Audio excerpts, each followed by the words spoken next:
Iniciamos la grabación con las diapositivas que habíamos estado viendo en los últimos minutos de la clase pasada. Arrancamos con esto que era la diferenciación de los efectos renta y sustitución ante un cambio en alguno de los precios sobre un equilibrio del consumidor. ¿Alguien se acuerda cómo venía la mano? ¿Qué era lo que teníamos? Tomás, Luciana, Mauricio, ¿algún voluntario? ¿Que contarme dónde era que habíamos dejado? Joaquín, te escucho. Lo habíamos explicado al último, que el efecto renta, por ejemplo, mantiene constantes los precios relativos, pero aumenta el poder adquisitivo, y el efecto sustitución altera los precios relativos de ambos bienes, pero mantiene constante la renta real. Y creo que habíamos visto un poco los gráficos y estamos ahí. No la renta real, sino el nivel de utilidad. Exactamente el nivel de utilidad, es decir, el nivel de satisfacción que se tenía antes de la variación de los precios. Tenemos un nivel de satisfacción, modificamos los precios, nos mantenemos sobre la misma curva de indiferencia y tratamos de ver cuál es el cambio en la canasta óptima dado un cambio en precios relativos. ¿Ok? Pero está muy bien lo que decías, Joaquín. Iba por ahí. Entonces, nosotros teníamos acá una situación, y esta es la situación inicial que tenemos acá en pantalla. Tenía que ver con un bien normal. Nosotros partíamos de una canasta C, que es esa que tienen ustedes individualizada, con una cantidad inicial A1 y B1 de alimentos y de vestidos. Y lo que teníamos es que había una variación de algún precio. En este caso, lo que nosotros estamos pidiendo es que los alimentos se han vuelto un poquito más baratos, ¿sí? Por eso es que acá se amplía un poco, tenemos un conjunto de posibilidades más grande, ¿sí? Nos ganamos, como quien dice, toda esta área como conjunto de posibilidades de consumo, gracias a la reducción en el precio de los alimentos. Y entonces, en lugar de estar en esta canasta C original, vamos a terminar con un efecto total que nos va a llevar hasta el punto B. Y este es el efecto total, decíamos. Que lo podemos desglosar en un efecto sustitución, que es el que nos lleva de la canasta C a la canasta D, que está sobre la misma canasta, no, sobre la misma curva de indiferencia original, y donde solamente tenemos el efecto de cambio en los precios relativos. Y después tenemos el salto de la canasta D a la canasta B, este movimiento que está acá, que lo que estamos mostrando es esto que está acá, el efecto renta, es decir, el cambio que vamos a tener en la conducta del consumidor por un mayor poder de compra logrado a partir de la reducción en el precio. Y acá, como vemos, en este caso, nosotros tenemos que el efecto sustitución nos llevó desde acá hasta acá, y ese efecto se ve reforzado por un efecto renta, porque este es un bien normal. Es decir, de D a B aumenta solamente el poder de compra, y eso está acompañado con un aumento en el consumo del bien alimentos. Entonces, el alimento es un bien normal. Cuando lo miramos en este otro caso, nosotros tenemos acá que el alimento es un bien inferior. ¿Qué es lo que está pasando? Tenemos de C a D por efecto sustitución y de D a B producto de efecto ingreso o efecto renta. Eso significa que teníamos efecto de sustitución que nos lleva hasta acá y vuelve para atrás producto de efecto renta. ¿Por qué? Porque un aumento en el poder de compra va a hacer que nosotros querramos comprar menos de ese bien. Entonces, ese bien es un bien que es inferior. En este punto de la clase pasada dijimos, ¿pueden ser ambos bienes inferiores? Y nos dimos cuenta de que no podían ser ambos bienes inferiores, porque si ambos bienes eran inferiores, cuando nos aumentaba el ingreso, nosotros tendríamos que consumir menos de los dos bienes. Y si hay nada más que dos bienes en la economía, sería una maldición, digamos, ¿no? En lugar de tener mejor poder de compra, estamos peor que antes de eso. Entonces, siempre que haya solo dos bienes, uno de los dos, al menos, tiene que ser un bien normal. ¿Ok? Acá tenemos un caso en particular. Este es el caso del bien Giffen. El bien Giffen parte de una canasta inicial, esta es la canasta inicial, y por sustitución nos vamos del punto C al punto D. Ahora, por efecto ingreso, nos vamos a ir hasta el punto B. Es decir, el efecto ingreso o renta que está acá es más grande que el efecto sustitución. Nosotros, ante una baja en el precio de los alimentos, por efecto sustitución compramos un poco más de alimentos, pero por efecto renta pasamos a comprar menos. Tanto menos que logramos más que compensar el efecto sustitución. Eso es un bien Giffen. Y este bien Giffen, fíjense que tiene una característica muy particular, y es que viola la ley de la demanda. ¿Qué significaba que viola la ley de la demanda? Significa que nosotros, desde que empezaron con el primer curso de economía, sabemos que cuando aumenta el precio caen las cantidades demandadas, ¿no? Y dicen, mirá, la ley de la demanda dice que tiene pendiente negativa, sube el precio, caen las cantidades demandadas. ¿Sí? Acá, en este caso, bajó el precio y en lugar de subir las cantidades demandadas, están bajando las cantidades demandadas. El bien Giffen nos está mostrando que el efecto total va en la misma dirección que el precio, es decir, baja el precio, bajan las cantidades, sube el precio, suben las cantidades. Y eso es claramente una anomalía, esto es una situación que es más teórica que real, donde ante un comportamiento de ese estilo nosotros podemos observar que hay un comportamiento que viola la ley de la demanda y que es anómalo porque tiene un efecto ingreso realmente muy fuerte. ¿Sí? ¿Se les ocurre a ustedes algún bien que tenga este comportamiento?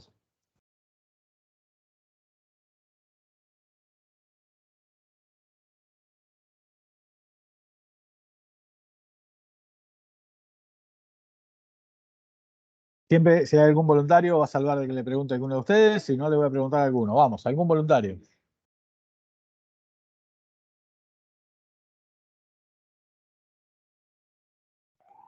No sé si son realmente más bienes de lujo, no sé, quizá me equivoco si digo, no sé, una obra de arte que aumenta su precio y también al mismo tiempo que aumenta el precio, quizás aumenta su demanda, aumenta el deseo de obtener eso. Creo que, no sé si los bienes Giffen son más de bienes quizá de lujo. No, no sé si me confundo eso. A ver, vos estás diciendo que hay algunos bienes que puede subir el precio, que termine siendo un bien medio de lujo, un medio especial, que se vuelve tan inaccesible para los demás que por ahí nosotros querramos consumirlo más. ¿Sí? ¿Está claro? Eso es lo que está diciendo Joaquín. ¿Alguno le parece que esto puede llegar a ser así?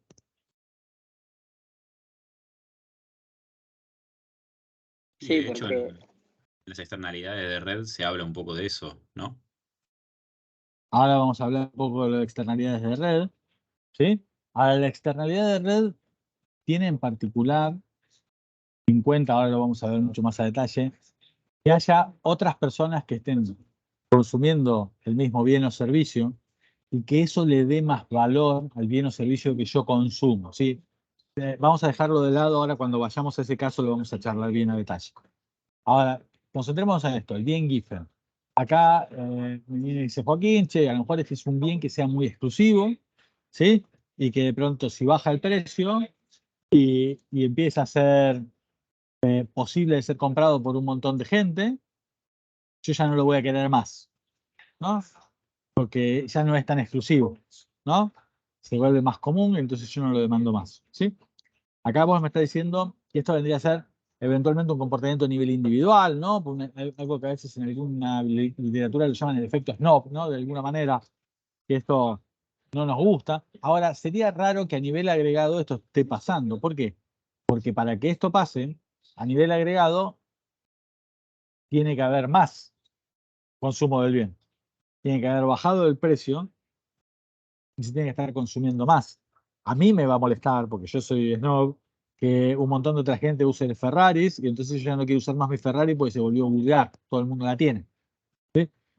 Puedo explicarlo desde el punto de vista del comportamiento individual, pero a nivel agregado es como que sería raro encontrar un bien que tenga ese comportamiento. Y esto es lo que resulta una anomalía a nivel de mercado, ¿no? Si vos mirás a nivel de mercado, es muy raro ver bienes que tengan un comportamiento de ese estilo, ¿no? Porque justamente tenga que estar pasando esto que dijimos, ¿no? Para que se vuelva menos exclusivo porque hay más gente consumiéndolo. Entonces bajó el precio, aumentó la demanda.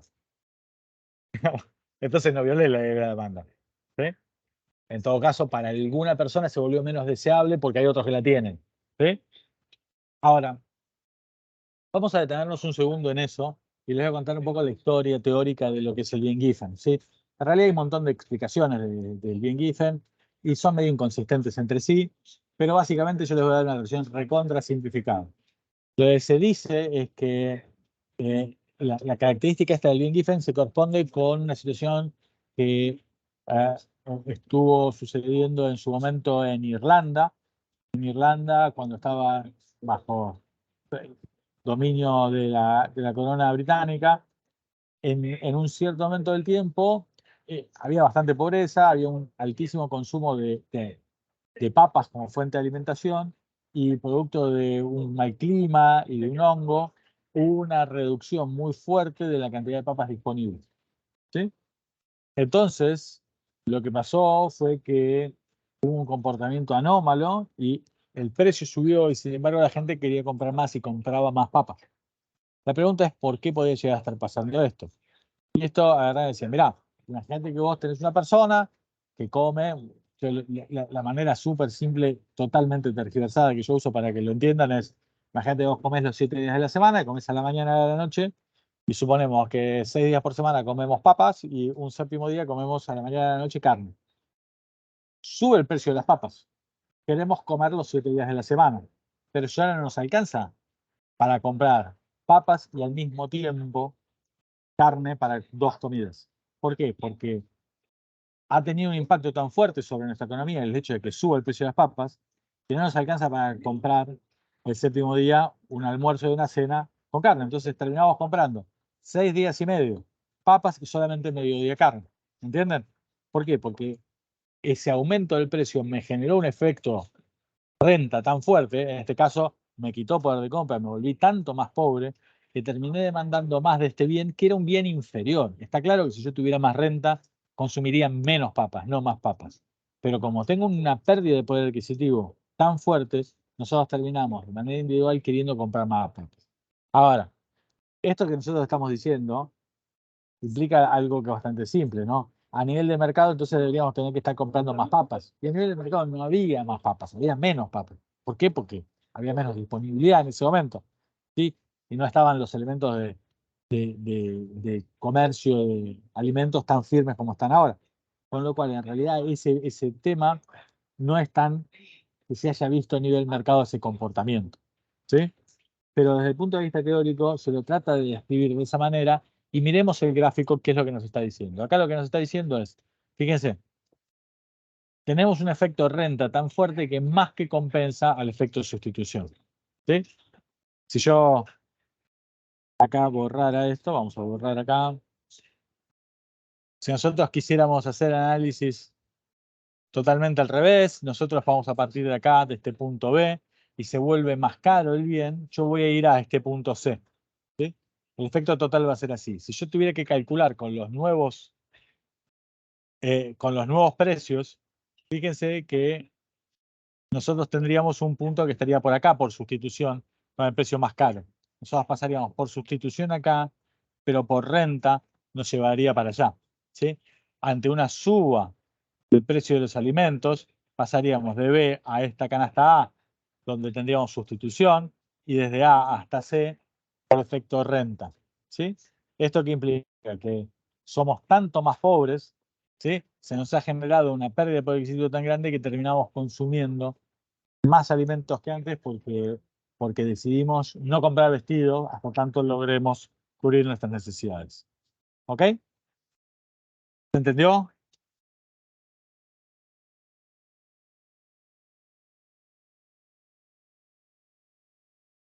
¿Alguna duda de lo que implica esto? Bien, con lo cual, un bien Giffen es un bien inferior y un bien muy inferior.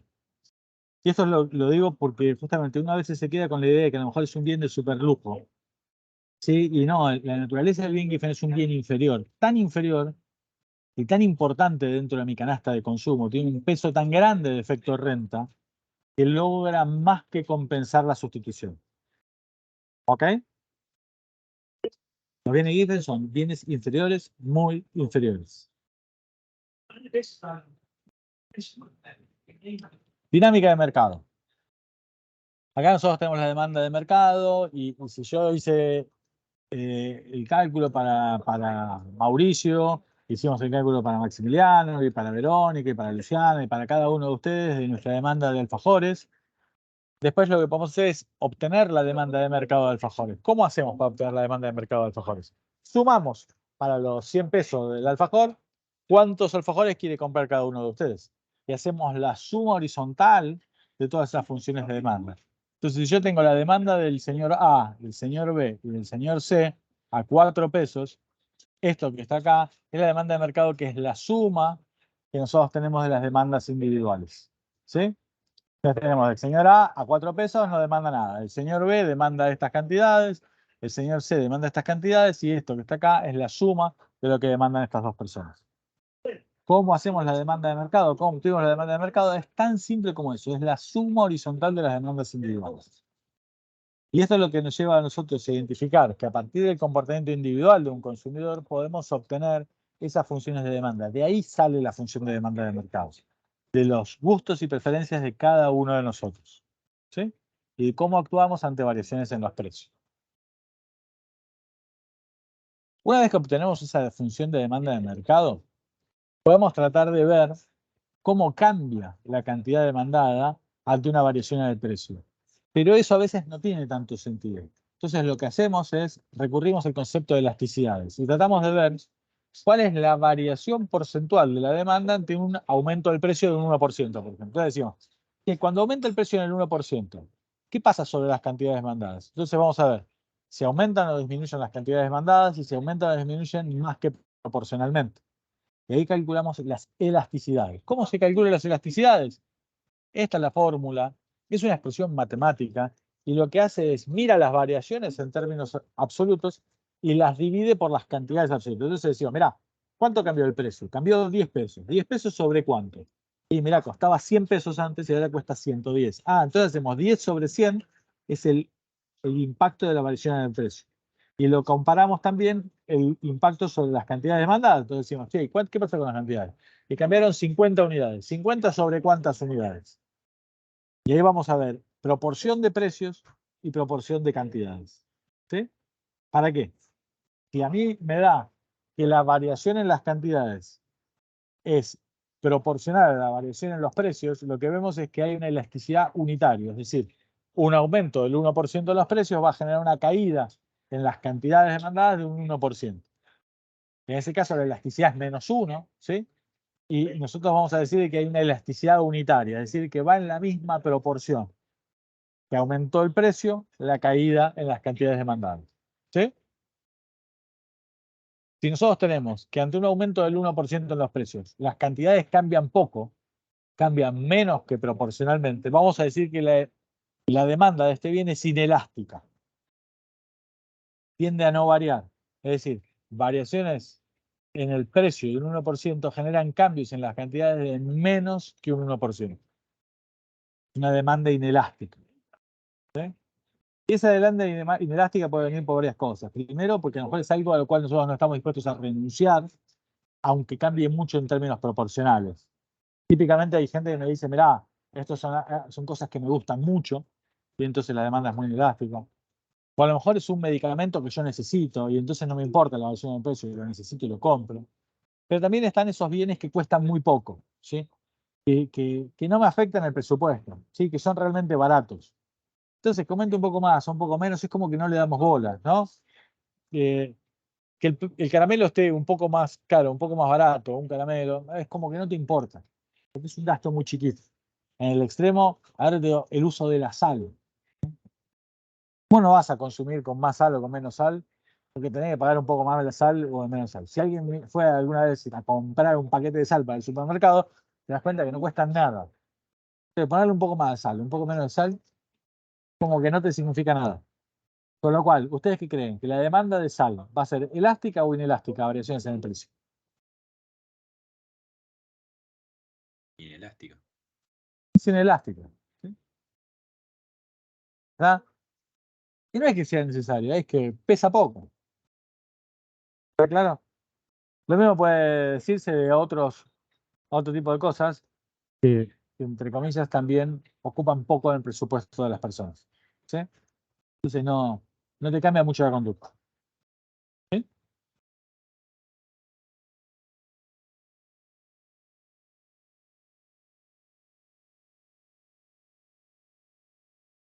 ¿Qué es lo que pasa?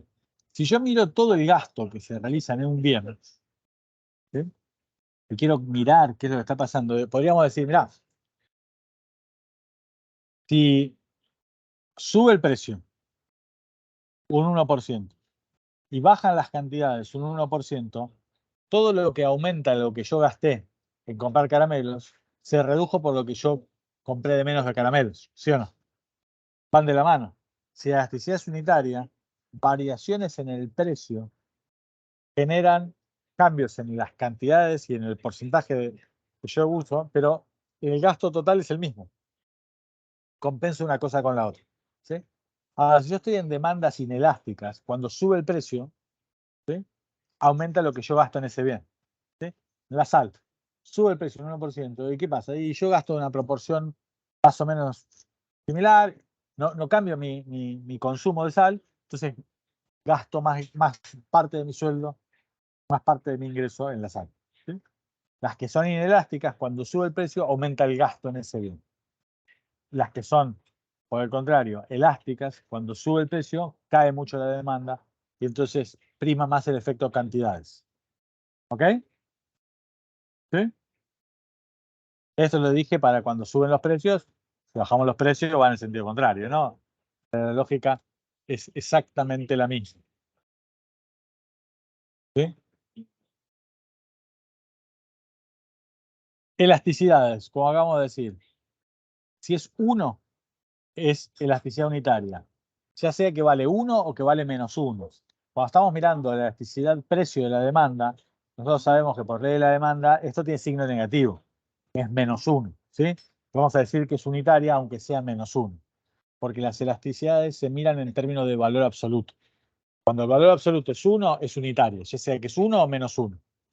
Cuando el valor absoluto está entre 0 y 1, es decir, que va entre menos 0,99 y 0,99, es inelástico, ¿sí? Cuando es 0, es que no varía nada el consumo, es perfectamente inelástico, es un caso extremo, ¿sí? Y después cuando la elasticidad es 2 o es -2, ¿sí?, que trabaja en mayor proporción, lo que vemos es que acá, en ese caso, nosotros tenemos una función de demanda que es elástica a variaciones en los precios, pero no es perfectamente elástica. Si fuera infinita, sería perfectamente elástica. ¿Ok?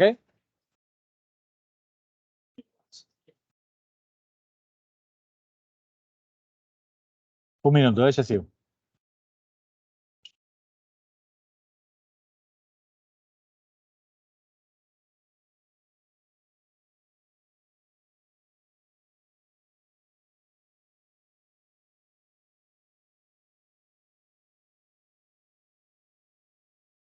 Bien.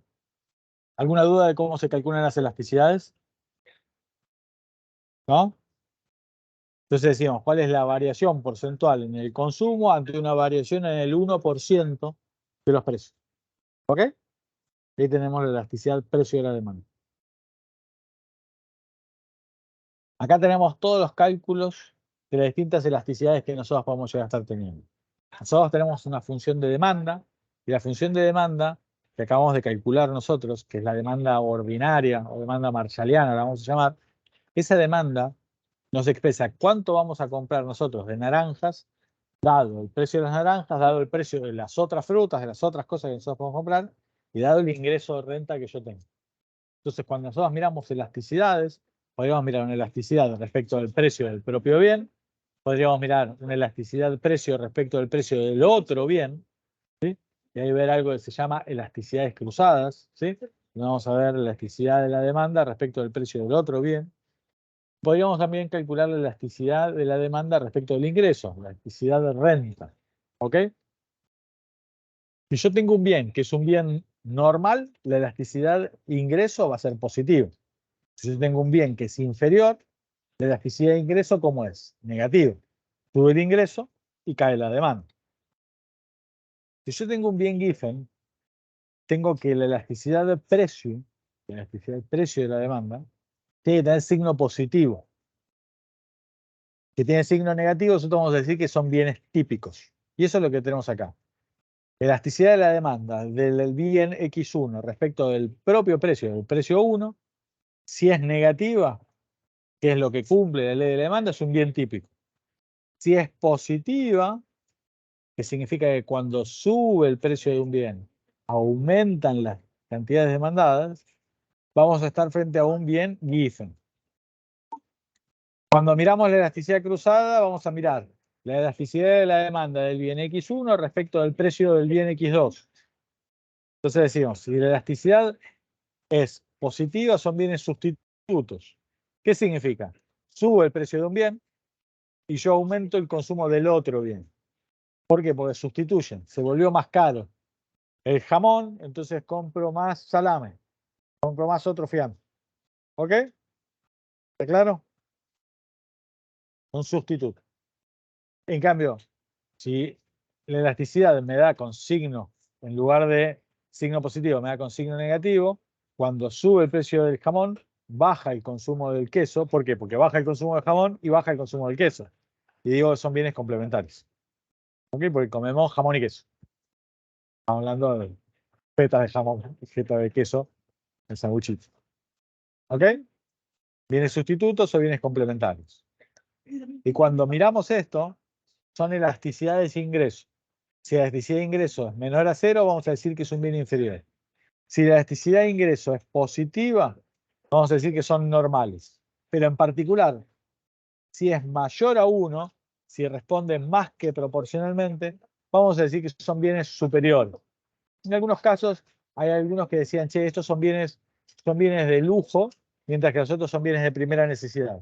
A mí no me gusta esta clasificación porque simplemente implica esto que les estoy diciendo. Son bienes que reaccionan más que proporcionalmente o menos que proporcionalmente. ¿Sí? Bienes normales y superiores. La clasificación de los bienes que nosotros tenemos. Excedente del consumidor. ¿Se acuerdan que nosotros en todo momento mirábamos en la función de demanda y yo compraba un bien si para mí ese bien valía más que los pesos que yo soltaba? ¿Sí? ¿Qué es lo que nosotros tenemos en la función de demanda? Exactamente eso. En la función de demanda, ya tenemos cuántos pesos estamos dispuestos a pagar por cada una de las unidades. ¿Sí? Entonces, por el primer bien estamos dispuestos a pagar más. Y a medida que vamos teniendo más bienes en la economía, la utilidad marginal va bajando. ¿Ok? ¿Está claro? Entonces, ¿nosotros qué hacemos? La forma racional de asignar los bienes es que los consuman, los utilicen aquellos que los valoran más. ¿Sí? Y aquellos que los valoran más estarán dispuestos a soltar más billetes por esos bienes. Y aquellos que no lo valoran tanto preferirán guardarse los billetes para comprarse otra cosa. ¿Sí? ¿Está claro? Entonces, en la comparación entre entrada a ver a Argentina o salir a comer, habrá algunos que preferirán entrar a ver a Argentina y otros preferirán ir a comer. ¿Sí? Y esto dependerá de las valoraciones de cada uno de nosotros.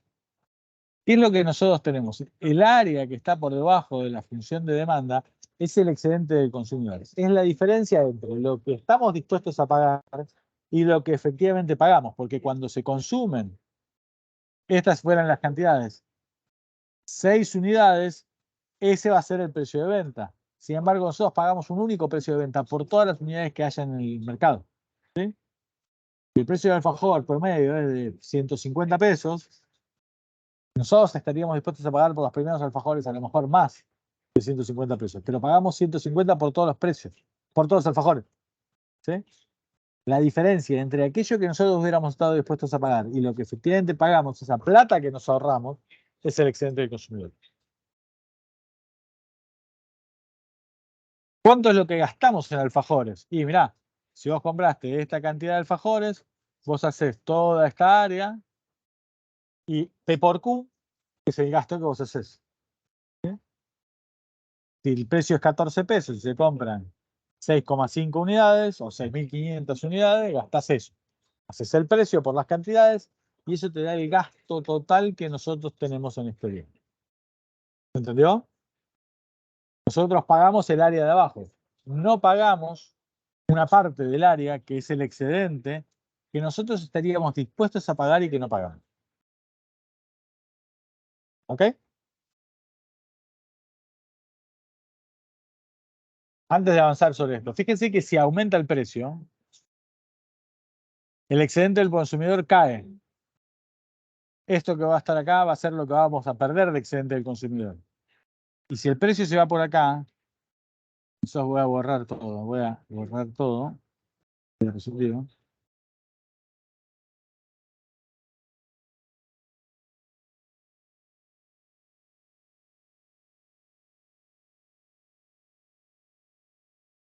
Supongamos que cambia el precio.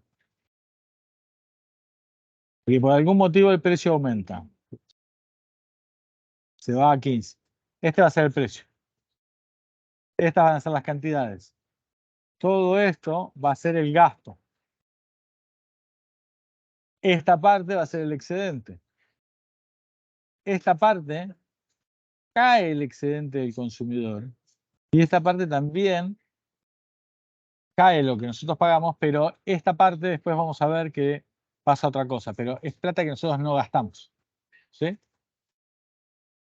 Con lo cual, cuando nosotros tenemos un aumento de precio y caen las cantidades, hay una pérdida de excedentes. Una parte de esos excedentes que se perdieron, esta parte que está acá,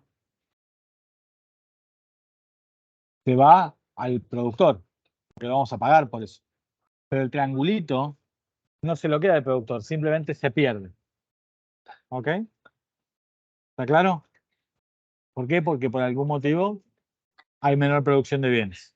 Cuando veamos oferta y demanda al mismo tiempo, vamos a ver qué es lo que pasó. ¿Entienden qué es lo que pasó con el excedente de consumidor? Sí, sí, sí. Bien. Externalidades de red.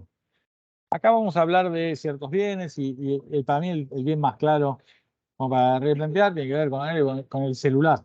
¿Sí? Un teléfono celular es muy útil, ¿no? Pero más allá de que le damos muchos usos, el uso también depende de que haya un montón de otra gente que también lo use. ¿Sí? ¿Por qué? Porque si no hubiera otra gente que también usa celulares, primero, no tendríamos a quién llamar. Segundo, no tendríamos a nadie a quien escribirle a WhatsApp. Y nadie nos escribiría a WhatsApp a nosotros. ¿Sí? Y al mismo tiempo seguramente no habría desarrollo de programas para los celulares. ¿Por qué? Porque nadie habría para comprarlo. Con lo cual, para nosotros, el celular tiene mucho más valor en tanto y en cuanto hay mucha gente que tiene celulares. ¿Sí? WhatsApp, le damos más valor en tanto y en cuanto hay más gente en WhatsApp. Si yo comparo WhatsApp con Telegram, las funcionalidades son parecidas, ¿sí o no? Podríamos sustituir uno por otro. Pero para ustedes, ¿cuál es más valioso? ¿Cuál les sirve más? ¿Ustedes cuál usan más? WhatsApp. ¿Y Y por hasta qué tiene usas mejores WhatsApp? cosas, haces Telegram. Entonces Bueno, vos decís, mirá, decís que Telegram tiene mejores cosas que WhatsApp. hay ciertas cosas que tenía Telegram que recién ahora está incluyendo WhatsApp, pero siempre Y fueron algunas cosas sin mejor. embargo, Claro, para hablar porque con tus amigos, ¿qué usabas WhatsApp? ¿Por qué usabas claro, WhatsApp? WhatsApp, ¿Y por qué usabas WhatsApp? porque lo tienen todos. Porque lo tienen todo. Y a lo mejor hay muchos de acá que también tienen Telegram, pero vos no andas preguntando, che, vos tenés Telegram. Vos das por supuesto que tiene WhatsApp y trabajamos todos con WhatsApp, ¿sí o no? ¿Por qué? Porque hay una externalidad de red. Hay un montón de bienes, en particular los bienes de información tienen muchas características que son más valiosos en tanto en cuanto hay más gente que tiene ese bien. ¿Sí? Y estas externalidades van desde esto hasta por ejemplo, incluso la experiencia de Netflix o la experiencia de cualquier sistema de televisión que vos contrates de contenido digital, Disney Plus o el que quieras, tiene más valor si hay otros que lo tienen. ¿Por qué? Porque podés compartir con alguien, che, estás viendo esa serie y tenés un punto de diálogo y te gusta más. ¿No? Y bueno, nada, ese tiene más valor en tanto en cuanto hay más gente que tenga ese producto. Eso es una externalidad de red positiva. Externalidad de red negativa va en el sentido contrario. Y acá vamos a eso que mencionaba hace un rato. Por ahí, y esto es por eso es que algunos de ustedes me decían, che, podemos agarrar y pensarlo con externalidades de red, el tema de justamente ese bien que tanto en cuanto hay otros que lo tienen, yo lo voy a consumir menos. ¿Ok? ¿Sí? ¿Está claro? Bien.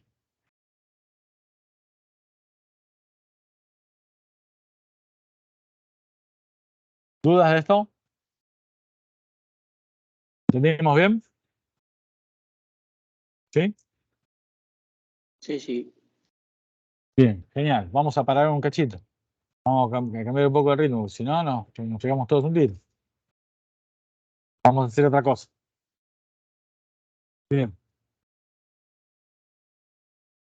A ver, cuénteme a alguien que haya ido a mirar, alguien que haya mirado el informe de inflación del INDEC. ¿Alguno de ustedes lo miró?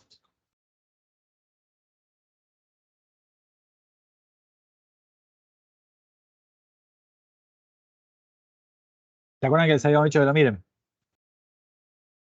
¿Sí?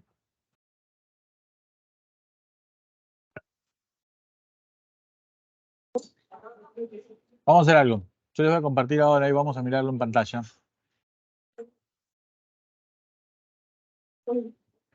Acá hay algo que es importante, y esto lo digo en serio. Tiene mucho más valor si ustedes lo miran antes. ¿Sí? Tiene más sentido, va a tener más sentido para ustedes. ¿Sí? Vamos a mirarlo ahora. Ustedes saben algunas de estas cosas porque viven en la Argentina, no están en otro planeta. Pero, si bien esto es así, hay ciertas cosas que implica que necesitan un tiempo para digerirlas. Yo voy a ir ahora mostrándolos, vamos a ir relativamente lento como para que ustedes lo puedan agarrar y digerir, pero no es lo mismo que si ustedes tienen el tiempo como para mirarlo bien a detalle. ¿Ok? Bien. Ahí están viendo el informe de INDEC. ¿Se ve? ¿Se ve bien? Sí, sí, Sí, se sí. ve bien. Sí, sí. Bien. Entramos, este es el informe de INDEC, mes de febrero de 2013. Esto publicado acá 14 de marzo. ¿Sí? 14 de marzo, fecha de publicación. Índice de precios, siempre que entran en los informes del INDEC, que es súper importante que se acostumbren a usar información y fuente de información oficial. Recuerden lo que vimos en la primera clase, cuando agarramos y vimos la importancia de ganarle a los simios en la elección de las opciones que tenemos por delante, de tener una idea, de saber lo que está pasando alrededor. Y para eso hay una parte fundamental que es apoyarnos en datos, ¿sí? Mirar los datos es crítico en esto. Y el buscarlo en la fuente también es importante. ¿Por qué? Porque a veces los medios de comunicación pueden estar dando una visión demasiado sesgada o demasiado acotada. Entonces, acostúmbrense ustedes a ir a buscar la información a origen. ¿Ok? Acá lo que dice es variación mensual del mes de febrero 6.6, variación interanual total nacional 102.5, variación acumulada 13,1. Variación acumulada ¿en qué momento? En este año, es decir, el 1 de enero a la fecha hay un 13,1 acumulado. Y acá tenemos de los diferentes bienes. Entonces vemos, este es en el del mes, que el promedio nos dio 6,6. Pero en alimentos y bebidas no alcohólicas el aumento fue del 9,8% y en educación el 3,2%. ¿Sí? Entonces, dependiendo de aquellos consumos que ustedes tengan, el impacto de la inflación sobre ustedes es más grande o más chico. ¿Sí? Y no es un poquito. Vamos a ir viendo de que el impacto puede llegar a ser más grande. Tanto más grande que a mí ni siquiera me interesa mirar la mensual. Voy a ir al intercambio más grande, y es el que estamos acá, donde miramos las variaciones interanuales. ¿Sí? Acá tenemos la variación interanual promedio. Entonces vemos que ahora es 102,5, en enero contra enero del anterior es 98,8, en diciembre 94,8 contra diciembre del año anterior. ¿Sí? Es decir, nosotros estamos teniendo una inflación que se ve que está creciendo, ¿no? O sea, no hace falta ser demasiado perspicaz, tiene forma bastante clara, está subiendo.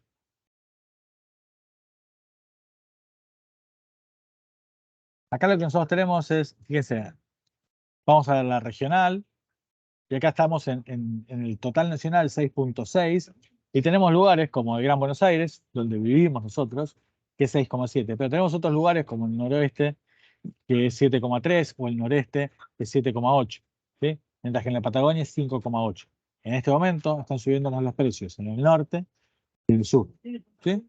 ¿Por qué? Vaya uno a saberlo, pero seguramente deben estar subiendo más algunos rubros de ese estilo.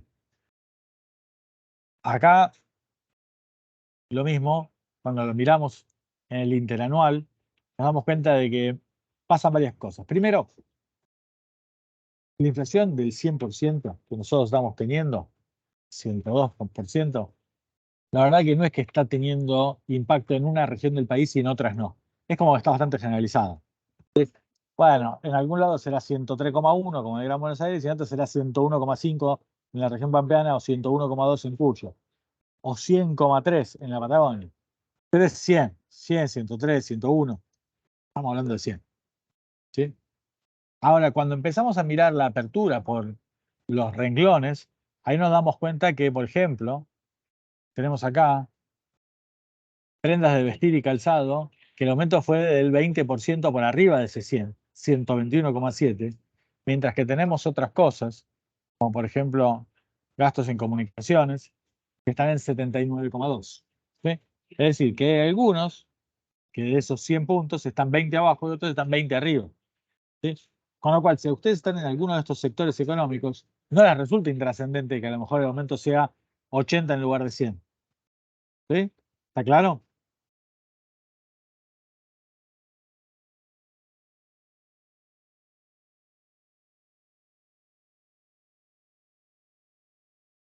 Acá lo que nosotros tenemos esto es bienes y servicios. Estoy ya mirando siempre interanual porque me parece mucho más relevante. Y vemos que en bienes y servicios estamos entre 98,7 y 103,7. Es decir, esa agrupación es como que va todo más o menos de la mano. Se ve que es bastante generalizado el aumento de precios.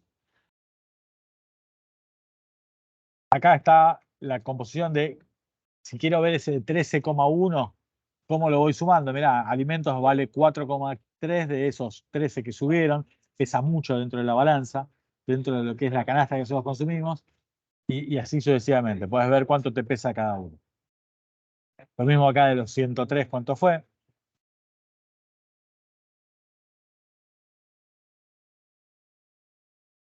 Y esta es la apertura que a mí me interesa mirarla, la vamos a mirar acá,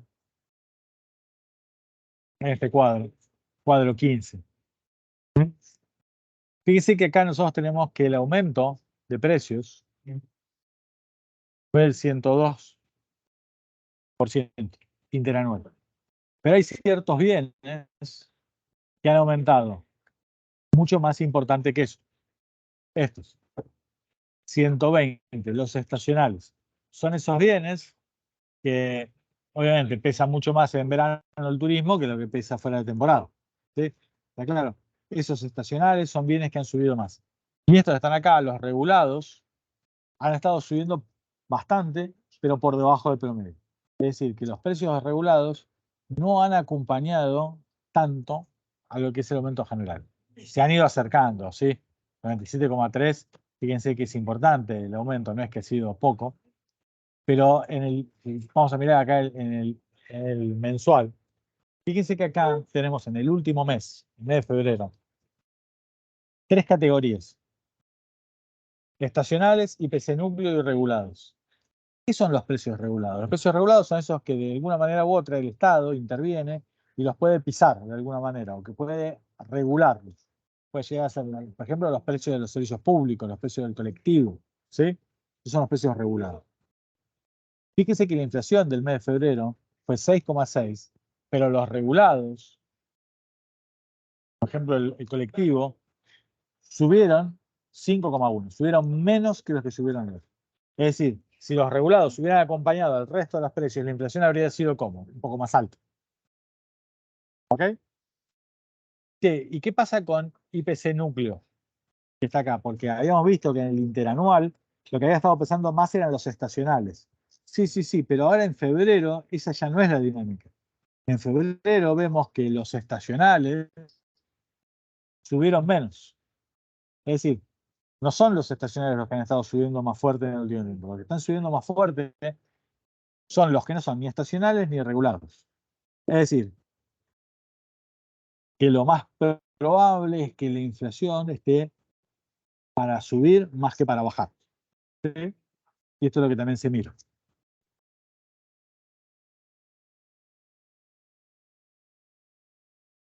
Ustedes tienen acá la apertura, esto es lo que tienen ahí como para mirar. Pueden ir mirando. Y fíjense que acá les dice precio del consumidor de una selección de alimentos y bebidas. Esto es como para mirar y que ustedes tengan una referencia para tener unos precios absolutos, como para tener una referencia ahí. Después les da esto que son cuadros y gráficos donde ven las variaciones, ¿no? Entonces ves cómo el transporte público viene subiendo en este caso respecto al promedio general, etcétera, etcétera. Después lo que vamos a estar haciendo en otras clases vamos a tratar de ir viendo, en el caso de ustedes, cómo esto le ha ido pegando. Porque hay un montón de formas de clasificarlo, ¿no? Una forma de clasificarlo tiene que ver con la ubicación geográfica, como hemos visto, otros con la naturaleza de los bienes, y otros tienen que ver con el perfil de la familia donde ustedes viven, ¿no? Claramente no es lo mismo la familia de ustedes si tienen un montón de chicos en edad escolar, el peso del rubro de educación es más significativo que si ustedes viven con gente mayor, que ya son abuelos de ustedes, ¿sí? Y que para ellos el gasto escolar no les interesa, no les pega, ¿sí? Pero a ellos les pegarán a lo mejor más los alimentos o les pegarán más los medicamentos, ¿sí? ¿Está claro? Entonces, ¿qué es lo que hacemos? Dependiendo de cómo está conformado el hogar, en realidad nos damos cuenta de que no todos los precios cambian de la misma manera y por ende no es lo mismo el cómo le pega la inflación a cada uno de los hogares. Lo que pasa es que hay que tomar una referencia.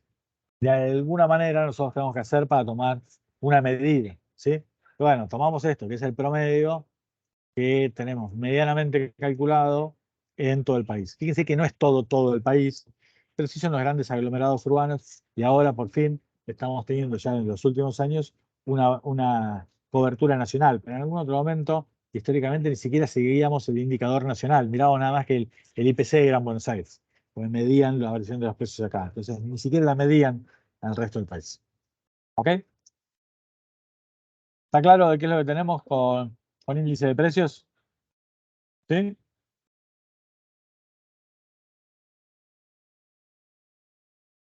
Ahí después tienen, si ustedes entran en el informe, tienen para ver qué es lo que pasa con cada una de las cosas. Tienen para ver qué pasó, por ejemplo, con los precios acordados entre el gobierno y las empresas. Hay un montón de notas. Ustedes si entran ahí lo van a poder ver bien a detalle. ¿Sí? ¿Vamos? Sí, sí. Vamos a parar un segundito.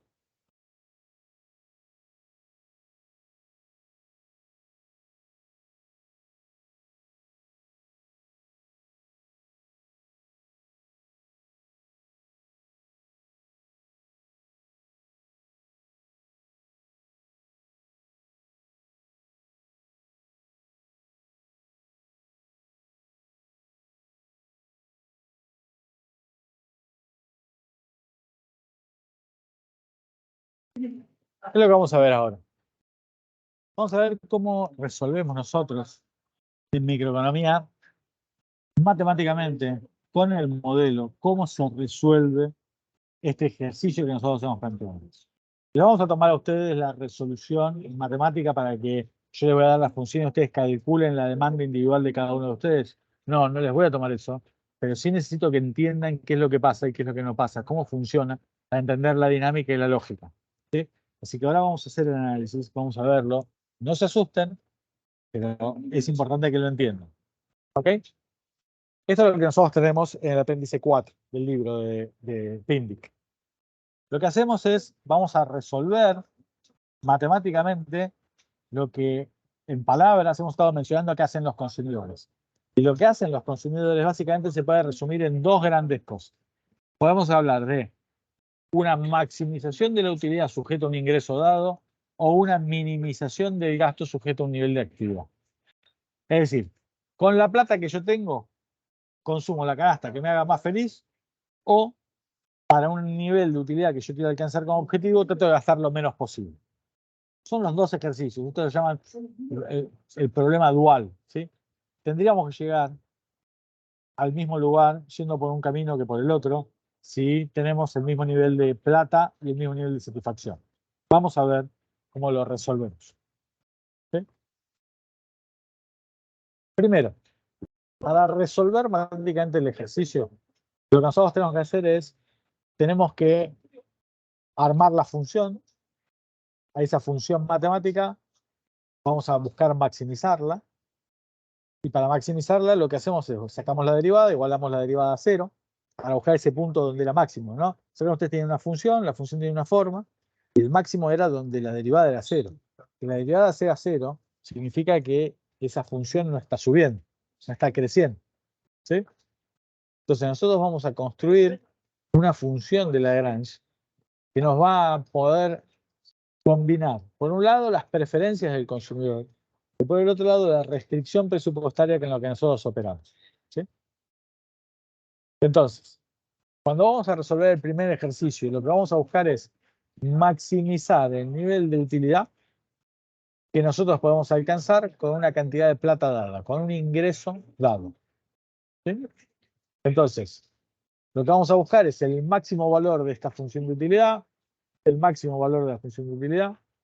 Esa función de utilidad depende del consumo de X1 y de X2. Con peras y bananas, cuando yo tengo más peras, tengo más utilidad, cuando tengo más bananas, tengo más utilidad, cuando tengo más peras y bananas, mejor todavía. Vamos a buscar el máximo nivel de utilidad con la cantidad de plata que nosotros tenemos. Esa es, ¿qué cosa? Mi restricción. La billetera actúa como restricción. Y lo que yo tengo es que la plata que yo tengo en la billetera me la voy a gastar en comprar el bien X1 o en comprar el bien X2. Armamos la función de Lagrange y la función de Lagrange la hacemos. Primero la función que yo quiero optimizar. En este caso, yo estoy tratando de maximizar la función de utilidad. Pongo ahí la función de utilidad. Y después voy a sumar esto que está acá. Esto que está acá es la restricción escrita en forma implícita. Eso significa, es el valor donde yo me gasto toda la plata, ¿sí? Donde el ingreso se iguala a mi gasto. Entonces yo voy a maximizar el nivel de utilidad sabiendo que me voy a gastar toda la que puedo. ¿Ok? Para hacer eso, yo voy a utilizar el método de Lagrange, el método multiplicadores de Lagrange, y yo pongo la función esta y tengo que sumar la otra función. Entonces hacemos más un multiplicador, esta función inventa una variable, esa variable se llama el multiplicador de Lagrange, en este caso lo llamamos lambda, sumamos lambda, multiplicado por la restricción escrita en forma implícita.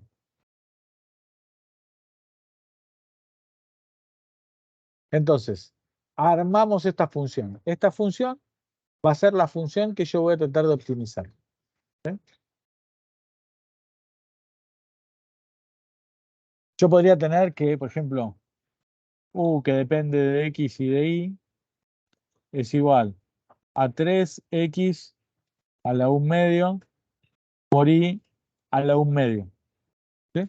Entonces yo tendría que armar la función de Lagrange y diría 3X a la 1 medio por Y a la 1 medio más lambda por el ingreso menos la que me gasto en el bien X menos la que me gasto en el bien Y. ¿Sí? Yo acabo de hacer lo mismo que está escrito ahí, pero acabo de darles un ejemplo concreto de cómo quedaría si mi función de utilidad fuera esa que yo acabo de escribir ahí. 3x a la 1 medio por y a la 1 medio. ¿Sí? Al final del día la función de utilidad lo que está tratando de hacer es ordenar las preferencias. Darle una forma. ¿Ok?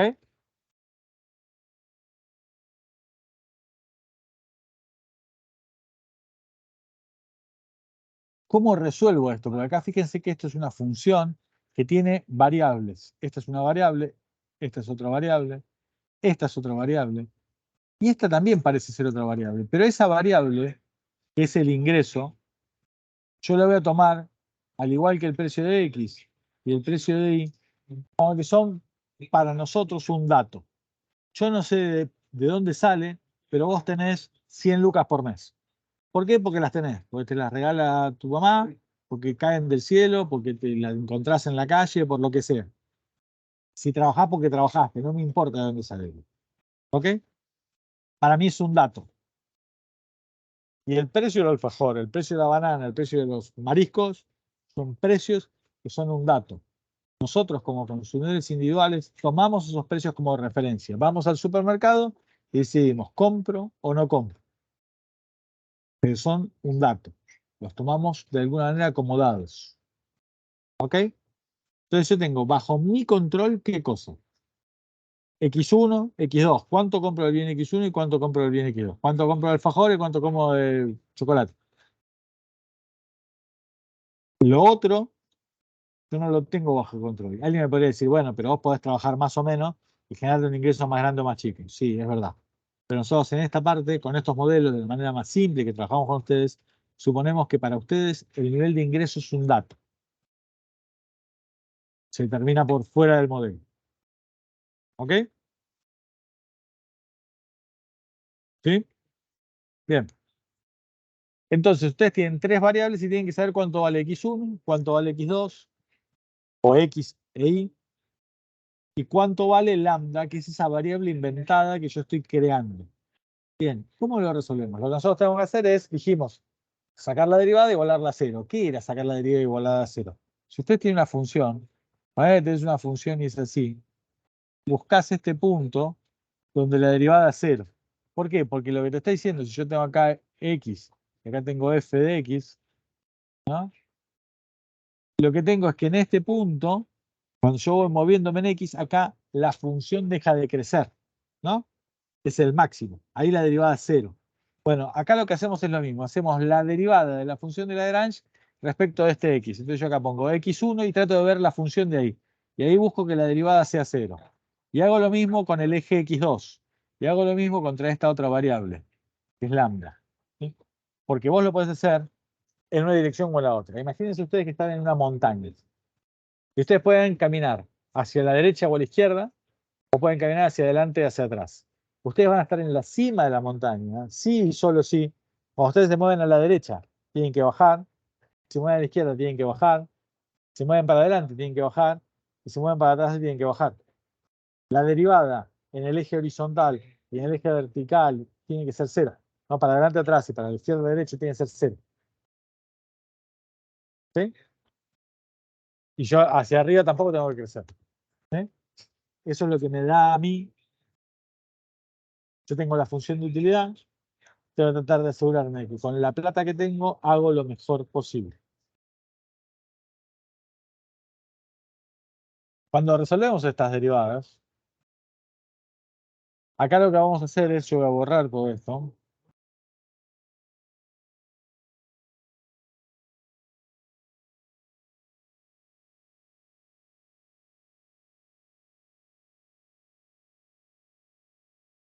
Acá tengo la función de utilidad.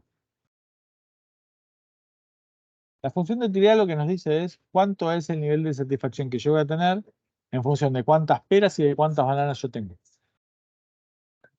Esa es la función de utilidad. La derivada de la función de utilidad lo que nos está diciendo es cuánto cambia la utilidad. Es la utilidad marginal. ¿Ok?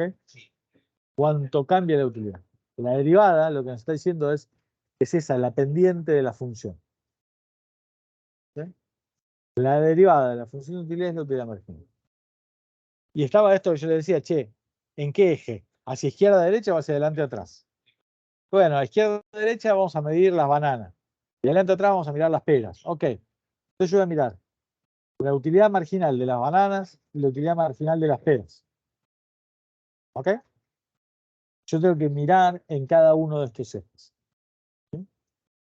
Y en cada uno de esos ejes, la derivada de la función de Lagrange tiene que dar 0. Pero la utilidad marginal tiene que dar positivo, porque estamos en no saciedad. Entonces yo tengo, la derivada de la función de utilidad es la utilidad marginal. Y después yo acá tengo lambda por i menos lambda por P1x1 menos lambda por precio 2x2. ¿Sí? La derivada respecto a lambda la vamos a hacer abajo, pero acá voy a hacer la derivada respecto a qué? A x1. ¿Acá hay x1? No, no hay x1, no lo miro. ¿Acá hay x1? Sí.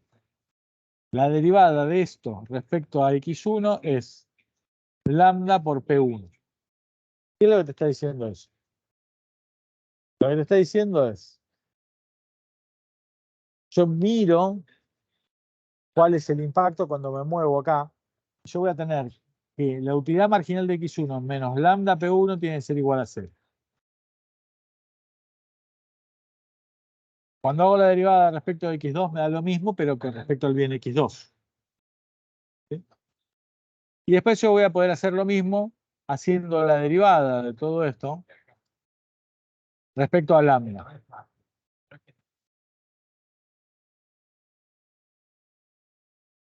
Si vos haces la derivada respecto a lambda, lambda es esto. Esto está multiplicado por todo esto que está acá, por ese paréntesis.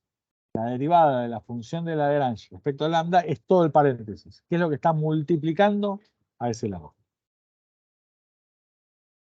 Lo que me están pidiendo a mí con estas tres derivadas es lo siguiente. Primero, yo podría agarrar y hacer esto. Con la ecuación 1, esto lo paso al otro lado de la igualdad. Y con la ecuación 2, esto lo paso al otro lado de la igualdad. Hago esto igualado a lambda P1, utilidad marginal de 2 igual a lambda P2. Cuando tengo la ecuación 1 reescrita y la ecuación 2 reescrita, después nosotros podemos tratar de trabajar con estas ecuaciones. Yo voy a tener tres ecuaciones.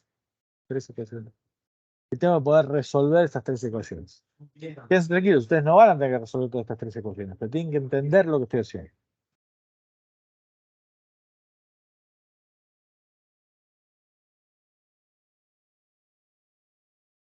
Vamos a hacer la ecuación 1 sobre la ecuación 2. ¿Qué es hacer la ecuación 1 sobre la ecuación 2? Yo podría tener acá, utilidad marginal de 1 es igual a lambda por P1. Yo podría dividir esto por 5 y dividirlo por 5 y esto vale, ¿no? ¿Vale ser dividido por 5? ¿Sí? ¿Está claro? Yo podría dividir por 5. Podría dividir, en lugar de por 5, podría dividir por 15. Mientras yo divida a la izquierda y a la derecha por lo mismo, está bien, ¿sí o no? Si yo en lugar de dividir por eso, que acabamos de dividir,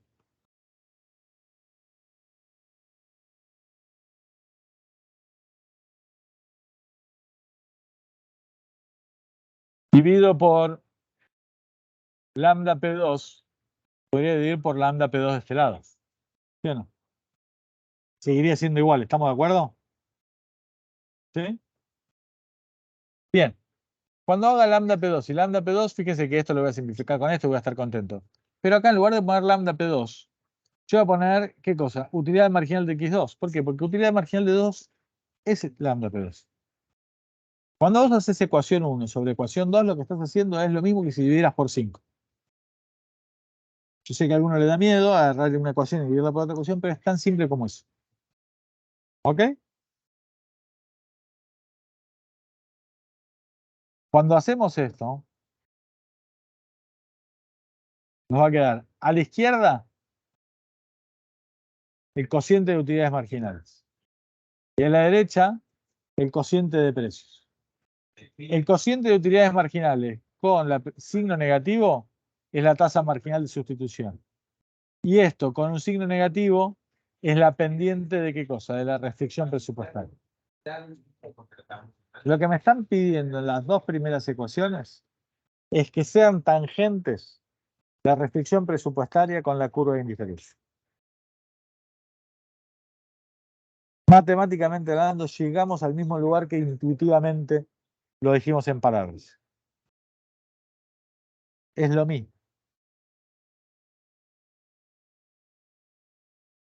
Y ahí ya usamos la ecuación 1 y la ecuación 2. Pero vamos a tener que usar la ecuación 3, ¿sí? Pero con la ecuación 1 y la ecuación 2 lo que estamos pidiendo es eso, es que sean iguales las pendientes. Fíjense que yo acá hice utilidad marginal de 1 sobre utilidad marginal de 2, lambda P1 sobre lambda P2. Ahora, yo podría haber hecho otra cosa acá. Yo podría haber despejado esto y podría haber dicho, che, utilidad marginal de 1 sobre P1 es igual a lambda. ¿Sí? Y lo mismo podríamos haber hecho con esto. Podríamos haber dicho utilidad marginal de 2 sobre precio 2 es igual a lambda. Y después, ¿qué hacemos? Igualamos esto con esto porque las dos cosas son iguales a lambda. ¿Sí? Eso es lo que hacemos en la diapositiva de al lado. Decimos, che, si nosotros, en lugar de hacer lo que hicimos antes, hacemos lambda igualado utilidad marginal de 1 sobre precio 1, podríamos hacer lo mismo con cada uno de los bienes que hay en la economía. Y esto es algo que yo se los conté a ustedes. Lo que nosotros hacemos es, comparamos la utilidad marginal que me genera el último peso gastado en alfajores. ¿Contra qué? Contra la utilidad marginal que me daría el último peso gastado en sándwich de milanesa. La utilidad marginal de 1 sobre precio 1 debe ser igual a la utilidad marginal de 2 sobre el precio 2. A la utilidad marginal de 3 sobre el precio 3. En todos los casos tenemos que llegar a lo mismo. Y eso surge de resolver esta optimización. Entonces, lambda es la utilidad marginal del último peso gastado en qué bien, en cualquier bien. Lambda para nosotros va a ser la utilidad marginal del dinero.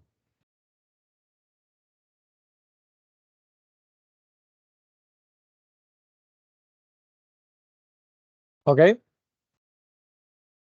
Sí.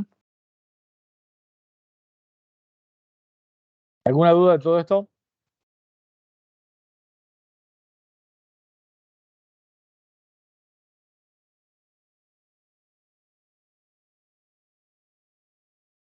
No, ¿Y no. tenemos esto claro? Vamos a hacer el ejercicio inverso. ¿Se acuerdan que yo había agarrado a dos de ustedes que estaban en el aula en ese momento y dijimos, che, si ustedes salen un fin de semana y la pasan bien, al fin de semana siguiente quieren salir de nuevo y quieren alcanzar como mínimo el mismo nivel de utilidad, pues si no, no hay tercera cita. ¿Sí? Entonces, podrían agarrar y en la segunda cita, ¿qué hacen? Minimizan el gasto de alcanzar ese nivel de utilidad. Se lo ponen como objetivo.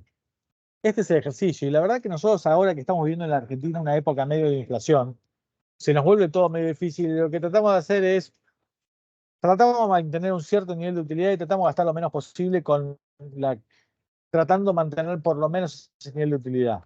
¿Sí? Tratamos de hacer de alguna manera algo por el estilo. ¿Cómo es el ejercicio? Es minimizar el gasto de alcanzar un cierto nivel de utilidad que nos va a actuar como restricción. Entonces armamos el Lagrangiano y ponemos primero la función objetivo, el gasto que yo quiero hacer. Voy a tratar de minimizar el gasto sujeto a una restricción. ¿Cuál es la restricción? Esta que está acá, que es alcanzar un cierto nivel de utilidad y yo me pongo como meta, como restricción, como objetivo.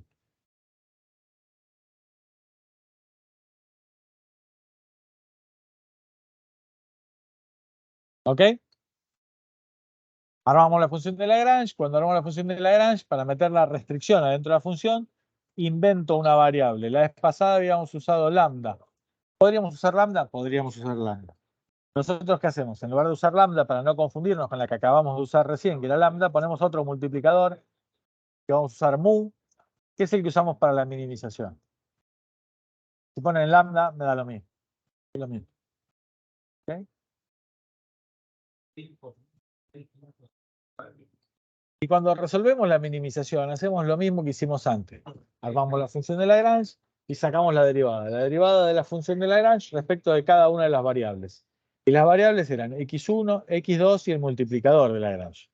Y tomábamos que los precios estaban determinados por afuera, eran los precios que había en la economía, y ahora, en lugar de tener la restricción, la cantidad de plata que vos tenías, nosotros vamos a tener como parámetro el nivel de utilidad objetivo que nosotros queremos alcanzar.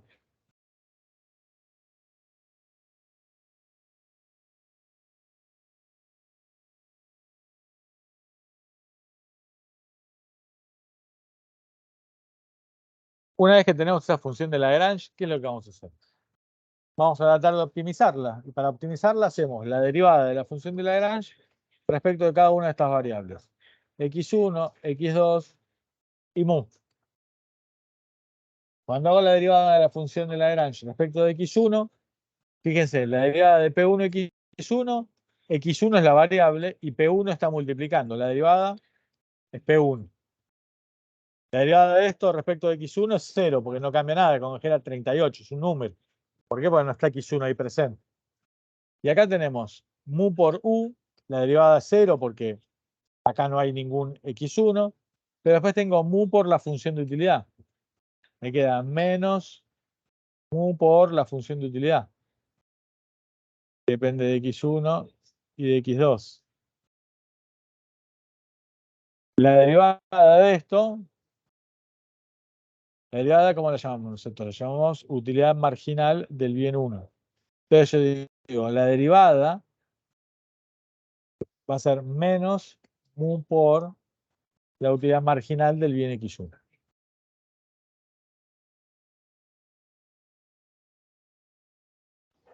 Gustavo, Sí, una pregunta. ¿Qué significa la U con el asterisco? Me confundí con la otra U. la U con el asterisco es el nivel de utilidad que obtuvieron el fin de semana pasado cuando salieron. Ah, ok. Es la utilidad objetivo que yo quiero alcanzar. Dale. Es mi meta de satisfacción. ¿Ok? Que va a actuar ahora como restricción. En el que habíamos hecho recién, hace un rato, cuando empezó la clase, que habíamos puesto la función de utilidad, que habíamos puesto un nivel de ingreso, y habíamos alcanzado un punto inicial y decíamos, che, si yo tengo que buscar cuál es el impacto de una baja en el precio, habíamos dicho, podemos separar, diferenciar entre efecto de sustitución y el efecto ingreso. Lo que estábamos haciendo cuando mirábamos el efecto de sustitución es, estamos minimizando el gasto sujeto a, con los precios nuevos, mantenerme sobre la misma curva de indiferencia original. Este ejercicio que estamos haciendo ahora de minimización del gasto es ese que me permite obtener esa canasta de sustitución, de efecto de sustitución. ¿Ok? ¿Está claro?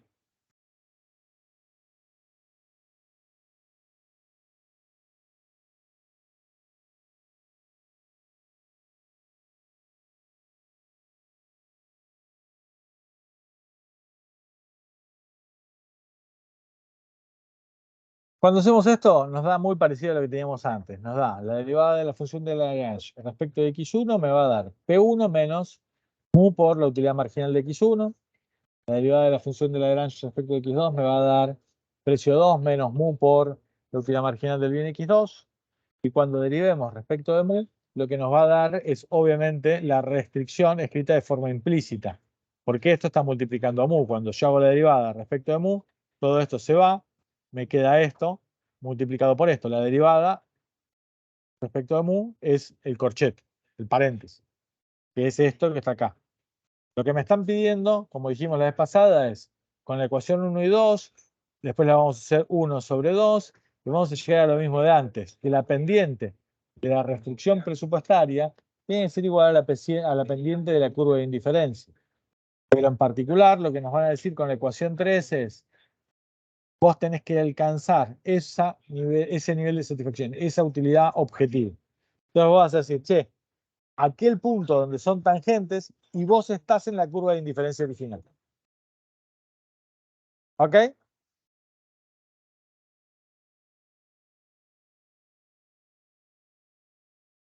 El ejercicio es lo mismo, llegamos al mismo lugar, decimos igual que antes que el último peso gastado en el bien X1 tiene que ser igual al último peso gastado en el bien X2, y acá lo que a nosotros nos queda cuando miramos mu en lugar de lambda es que hay una relación entre mu y lambda que es la inversa.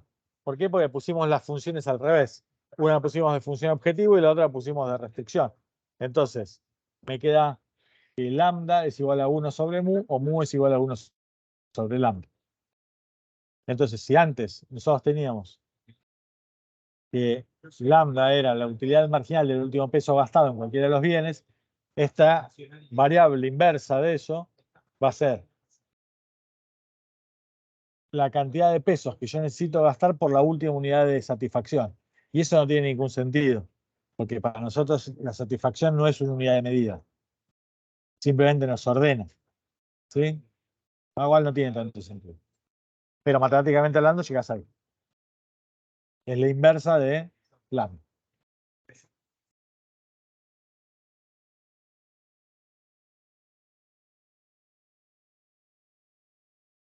¿Estamos?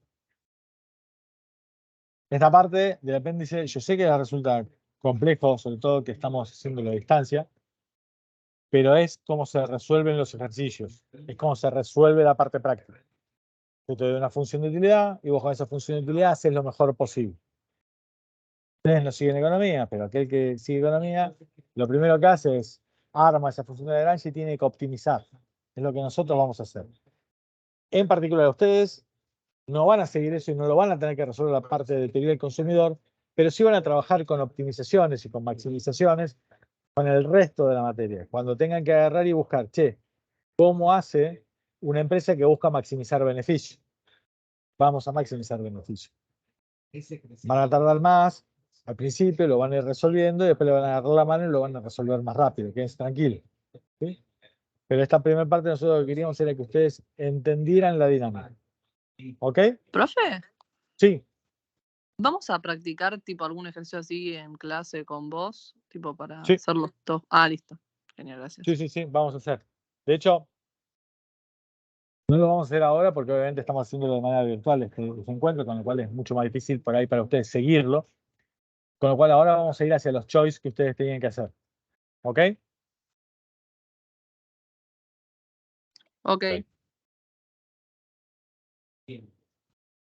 Y en el nivel de centro, solo que vamos a estar trabajando que eso es lo que no.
Bien.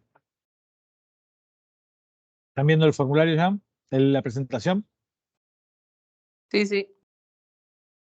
Bien. Hemos dejado un par de ejercicios, un par de choice.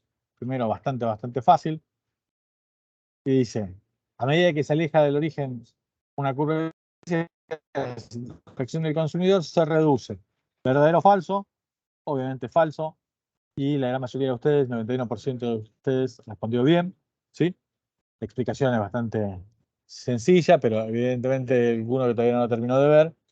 Pero a medida que vos te alejás en dirección noreste, ¿vos qué haces? Aumentás el nivel de utilidad. Con lo cual, a medida que se aleja del origen de una curva de indiferencia, la satisfacción del consumidor, ¿qué hace? Aumenta. ¿Estamos de acuerdo? Sí. Siguiente. La restricción presupuestaria o recta de balance, una de las distintas combinaciones de bienes que permitan lograr el mismo nivel de utilidad. La restricción presupuestaria, ¿cuál es? Es esta acá, la azul. Restricciones presupuestarias. Azules. Es la que une los distintos puntos donde nos gastamos toda la plata, no donde tenemos el mismo nivel de utilidad. No es el mismo nivel de utilidad. ¿Ok? Con lo cual es también falso. Acá el porcentaje de ustedes que acertó es menor que en el anterior, ¿sí? En el anterior el 91% de ustedes contestó bien, acá contestó el 65% bien. ¿Ok? ¿Todos entienden ahora el por qué? Bien. Acá, un consumidor que está por debajo de la restricción presupuestaria, y acá la gran mayoría de ustedes lo contestó bien, dice, si estamos por debajo de la restricción presupuestaria, si la restricción presupuestaria fuera la grande, por ejemplo, estaríamos acá. Si estamos ahí, no nos estamos gastando toda la plata. ¿Sí? Con lo cual no está gastando todo su ingreso. Hay 20 de ustedes que contestaron bien. Acá hay uno que decía, ¿puede o no estar gastando todo ese ingreso? No hay duda. Si estamos por debajo, no nos estamos gastando toda la plata. ¿Ok? ¿Está claro? Sí. Acá tenemos esta. Acá ya empezamos con 4 opciones. Empezamos a ver preguntas más del estilo de lo que nosotros vamos a tomarles a ustedes y lo que nosotros necesitamos que ustedes empiecen a manejar. Necesitamos que empiecen a manejar este uso del lenguaje, tener claros los conceptos y qué es lo que implica.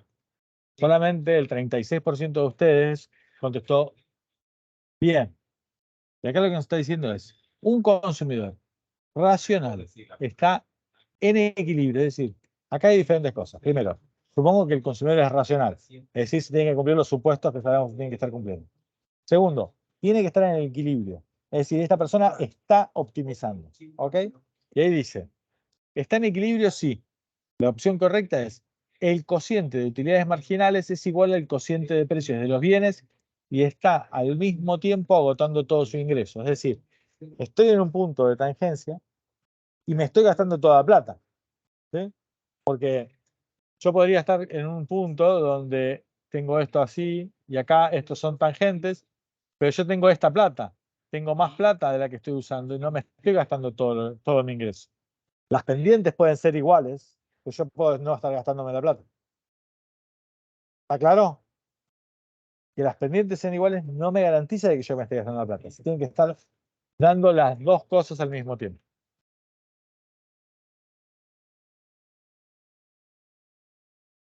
Fíjense que en la opción A lo que dice es que hay un montón que contestaron en la opción A, 27%. Dice, ¿está en equilibrio? Sí, está en el máximo de su función de utilidad. Nunca. La función de utilidad sigue creciendo siempre. El problema es que no la puedo comprar la mayor cantidad de bienes. Deja de ser asequible. Entonces la función de utilidad no está en el máximo. Digo esto porque es un porcentaje grande donde está bien. Y después acá dice, está en cualquier punto de su curva de indiferencia y al mismo tiempo está agotando todo su ingreso. Eso es algo que dijimos claramente que estaba mal. Vos podés estar gastándote toda tu plata, pero estar gastándola mal. ¿Está? No tenés más plata para comprar bienes, ok, pero no estás gastando bien. No estás haciendo un uso eficiente de esa plata que vos tenés. ¿Ok?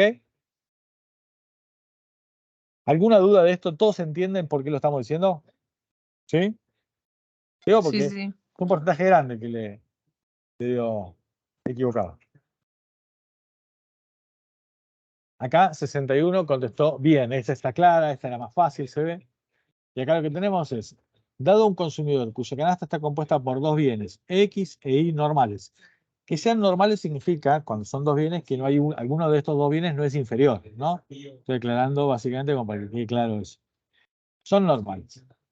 Si aumenta el precio de Y, en el nuevo equilibrio que se alcanza manteniendo constante el nivel de utilidad. Es decir, este tipo está en la situación inicial, aumenta el precio de las bananas y yo voy a, de alguna manera, hacer que me mantenga en el mismo nivel de utilidad que antes. ¿Ok? Si aumentó el precio de Y, lo que tiene que hacer es demandar menos de Y y más del otro bien. ¿Ok? Si no, no está en el mismo nivel de utilidad. ¿Sí? Para que esté en el mismo nivel de satisfacción, tengo que estar en la misma curva de indiferencia. No tengo que irme a otra curva de indiferencia. Entonces acá, esta es la curva de indiferencia. Este es el precio del bien X, este es el precio del bien Y. ¿Sí? Si vos estabas en un punto, si se volvió más caro, vos vas a tener que pasar de acá a acá. Vas a tener que comprar menos del bien Y y más del bien X. ¿Por qué? Porque el bien Y se volvió en términos relativos más caro. Entonces te conviene vos gastar un poco menos en ese bien y más en el otro. ¿Alguna duda de por qué?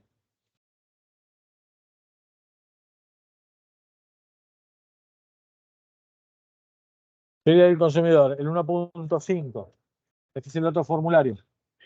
Acá lo que necesitamos, de nuevo, que todos agarren y armen los formularios, ¿sí? Esto es muy importante, de nuevo. Con esta lógica les vamos a tomar el examen. Tienen que aprender a usarlos. Sería el consumidor. Dado que la forma de la curva de indiferencia depende de los gustos de los individuos, el total de canastas que pueden ser consumidas por un individuo, es decir, el conjunto de posibilidades de consumo, se determina independientemente de los precios de los bienes y la cantidad de recursos con que cuesta el individuo. Eso está mal, es falso. Hay un montón de motivos, pero los quiero escuchar que alguno me dé algún motivo por el cual esto es falso.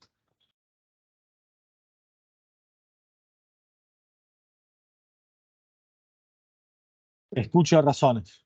¿Por qué esto es falso? Porque cuando da mayor utilidad la curva de indiferencia es cuando toca una sola vez la recta, la restricción presupuestaria, y eso depende de la renta y los precios. No.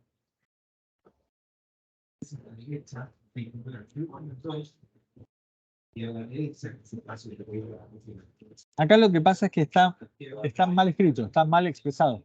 Lo que está diciendo, está mezclando las cosas. Está mezclando los conceptos. Por eso la afirmación es falsa. ¿Sí? Acá te dice, mira, la curva de indiferencia. Esto es correcto, depende de los gustos. Esto es verdad. El total de las canastas consumidas por el individuo, el conjunto de posibilidades de consumo, se determina independientemente de los precios de los bienes. Y acá hay una parte. El conjunto de posibilidades de consumo era eso. Era el área que estaba por debajo de la restricción presupuestaria. Ese es el conjunto de posibilidades de consumo. Y eso, el conjunto de posibilidades de consumo, es lo que puedo comprar con mi billetera. Depende de los precios. ¿Y qué tiene que ver con la curva de indiferencia? Y nada, está mezclando conceptos. ¿Sí? Por eso la oración es falsa. ¿Está claro? Sí, sí. Bien. Acá está por suerte, cuando vimos bien, todos la vieron, todos no, 85% de ustedes la vieron. Y acá lo que tenemos es, a medida que un consumidor racional incrementa el consumo de peras, la utilidad marginal decrece. Eso es verdad. Y esta es la clave, es que está hablando de marginal. Acá dice total decrece. No, la utilidad total no decrece. Si vos tenés más peras, estás más contento que con menos peras. Pero la utilidad marginal que te va dando la pera adicional es decreciente. Marginal se vuelve negativa. ¿Por qué no puede ser verdad esto? Porque dejaría de ser un bien, pasaría a ser un mal esto, ¿no? Nosotros estamos suponiendo que son todos bienes económicos, es decir, estamos cumpliendo el supuesto de no sociedad. Para nosotros tener más de un bien es mejor que tener menos de ese bien. ¿Ok? Y la utilidad total se mantiene constante, también sería un disparate porque tener más de una unidad tiene que dar una utilidad marginal positiva, decreciente pero positivo. ¿Sí? Lo mismo, supuesto de no sociedad. ¿Ok?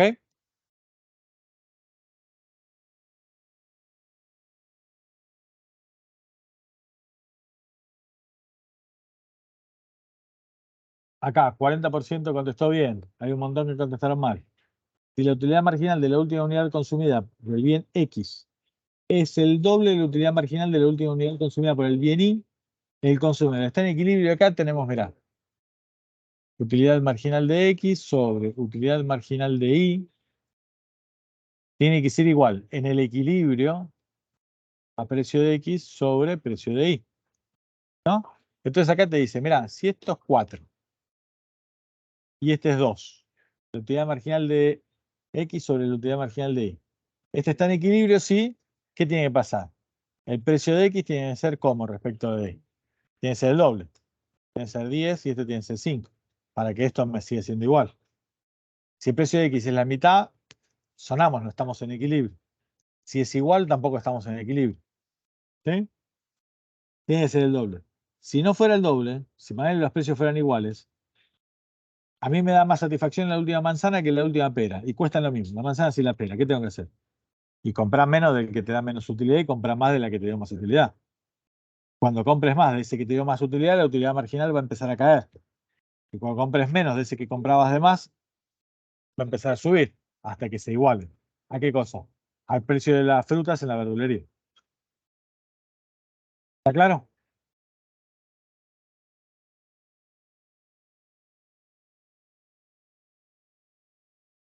¿Dudas de esto?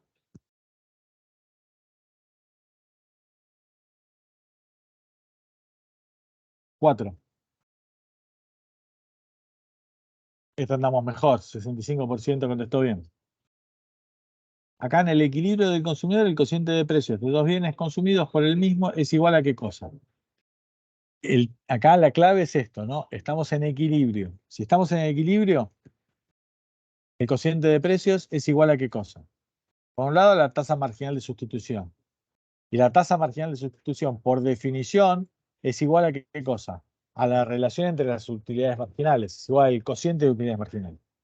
¿Sí?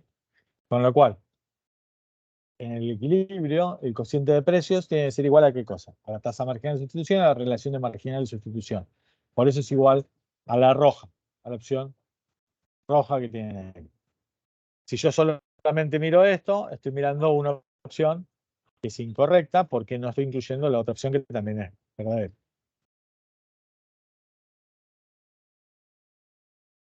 ¿Ok? ¿Vamos? Esta es la peor de todas, ¿no? Bien. Tiene el equilibrio de un consumidor. La tasa marginal de sustitución de dos bienes es igual a 2 o menos 2. Recordemos, la tasa marginal de sustitución era utilidad marginal de X sobre utilidad marginal de Y. Si esto es igual a 2, ¿qué es lo que está pasando? Estoy en equilibrio. Y ahí dice, la última unidad consumida de uno de los bienes genera el doble de satisfacción que la primera unidad del otro. ¿Por qué está mal? Porque no comparo la última con la primera, comparo la última con la última. ¿Ok? Nunca la última con la primera. La satisfacción generada por la última unidad de ambos bienes es igual. No, no es igual. Si fuera igual, la tasa marginal de sustitución no me daría 2, me daría 1. El precio de un bien es el doble del otro, eso es correcto, porque en equilibrio la tasa marginal de sustitución debe ser igual al cociente de precios. Para que el cociente de precios sea igual, tiene que haber un precio que sea el doble del otro. Porque la tasa marginal de sustitución dio 2. Y la D es falsa porque obviamente no nos da. ¿Ok? ¿Entendieron? Sí, sí. Sí, profe.